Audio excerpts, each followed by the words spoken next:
Untuk membahas soal penetapan tersangka dan penahanan Menkominfo Johnny G. Plate. Saat ini kami sudah bersama dengan anggota Komisi 3 DPR dari fraksi PD Perjuangan Trimedia Panjaitan dan juga ada pakar hukum pidana dari Universitas Pelita Harapan Jamin Ginting. Selamat sore Pak Trimedia, Pak Jamin. Selamat sore, Mas. Baik, Pak Trimedia, bagaimana tanggapan Anda di Komisi 3 soal penahanan Johnny G. Plate, Pak Trimedia? Saya kira itu sebuah proses hukum ya, dan tentu kita menghormati proses hukum yang dilakukan oleh pihak kejaksaan. Seperti itu, Mas. Baik, Pak Trimedia, mohon maaf minta izin agar menyesuaikan untuk waktunya dulu, biar pemirsa juga bisa menjelas nanti apa yang disampaikan Anda. Jadi pandangan, tak hanya Komisi 3, kalau dari partai sendiri, karena ini mulai banyak perbincangan nih, mengarah-arahnya ada yang juga bilang soal politik, politisasi, Pak Trimedia.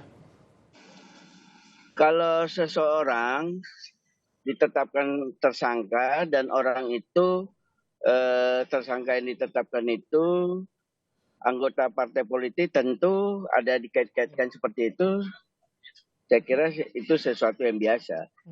Tapi kalau kita melihat apa kinerja yang dilakukan oleh pihak kejaksaan memang siapapun yang diduga terlibat dalam kasus-kasus korupsi, mereka melakukan proses penegakan hukum, Mas.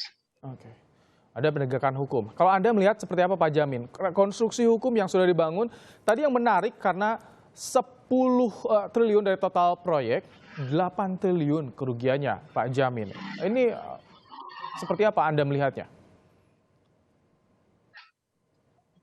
Ya, tentu kita sangat miris ya melihat keadaan di mana 10 triliun proyek lalu 8 triliun dikorupsi. Tapi saya kira ini perlu dipastikan dulu terkait dengan kerugian negara ya. Walaupun kita ketahui BPKP sudah menghitung kerugian negara tersebut ya. Tapi yang perlu kita perhatikan di sini dalam suatu proyek ya, siapa yang paling bertanggung jawab terkait dengan proyek tersebut. Nah, dalam konteks menteri, dia ini kan sebagai pengguna anggaran ya, sehingga dia mungkin menurut perhitungan saya ada kelalaian dalam mengawasi penyelenggaraan proyek. Padahal dalam suatu proyek tersebut sebenarnya ada yang paling bertanggung jawab, ada yang disebut PPK. Ya, penjabat pembuat komitmen lain dari pengguna anggaran.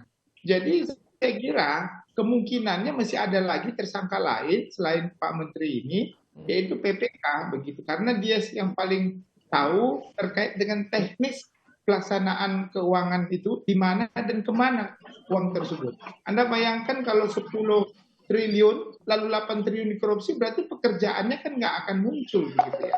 Nah itulah yang harus menjadi dasar pertimbangan begitu. Tapi kalau misalkan kami lihat di beberapa artikel pembangunannya sudah lebih dari 80%.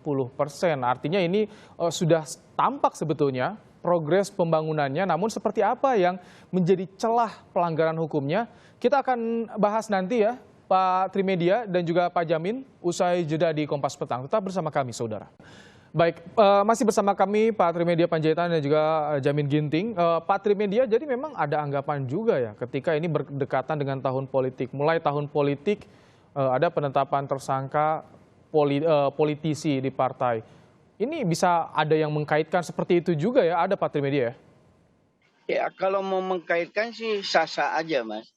Dan saya kira ya mulai Januari 2023 ini ya sudah tahun politik.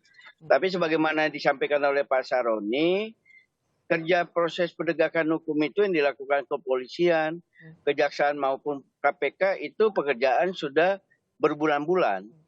Apalagi kalau kita lihat dari kasus yang menyangkut Pak Plate ini, itu sudah beberapa pihak terutama swasta mungkin sudah lebih dari 2 bulan, 3 bulan dilakukan proses penahanan. Oke. Kemudian sekarang dari Kominfo juga sepanjang pengetahuan saya sudah ada menjadi tersangka. Nah sekarang pucuknya Pak Plate yang dijadikan tersangka. Jadi bukan proses yang kalau istilah orang paling gampang bukan proses yang ujuk-ujuk dijadikan tersangka, tapi sudah melalui proses panjang.